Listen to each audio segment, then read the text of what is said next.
How to add voice record in CapCut. So hey guys, welcome to my channel, and in this video I'm going to show you that how you can add the voice record in CapCut.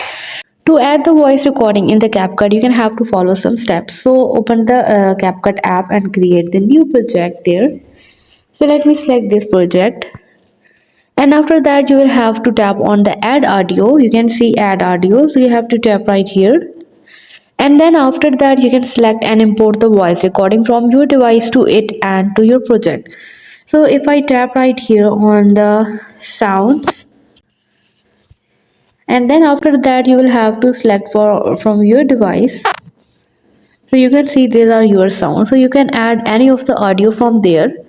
So you have to tap right here on the plus icon, and then this audio will be added to your video.